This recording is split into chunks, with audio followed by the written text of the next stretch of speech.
बिस्मिल्लाहिर्रहमानिर्रहीम। अस्सलाम वालेकुम। गुस्ल करने का तरीका।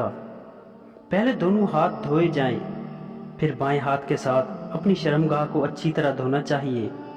बाद में हाथ पाक मट्टी या साबुन वगैरह से साफ करें। फिर नमाज की तरह वज़ू करना चाहिए और पाँव गुस्ल से फारिग होने के बाद धोने चाहिए।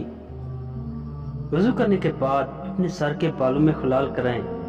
वो इस तरह के हाथों की उंगलियां तर कर लें। दाएं हाथ से सर की दाएं जानिब और बाएं हाथ से सर की बाएं जानिब बालों में उंगलियां फेरें और बालों की जड़ों को निहायत उम्दा तरीके से तर करें। फिर 3 चुल्लू पानी भरकर सर पर डालें। फिर बाकी सारे जिस्म पर पानी बहाएं।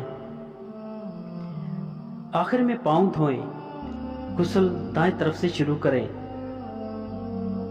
औरत ने अगर बालों को मेंढियों की सूरत में बांधा हो तो गुस्ले जनाबत या गुस्ले हैज के लिए उन्हें खोलना ज़रूरी नहीं, मुस्तहब है। सिर्फ इतना भी काफ़ी है कि औरत अपने सर पर 3 चुल्लू पानी डाल ले, छुपकर और सतर ढांप कर गुस्ल करे। ठहरे हुए हौज वगैरह या पानी में गुस्ले जनाबत नहीं करना चाहिए। गुस्ले जनाबत जल्दी करना चाहिए।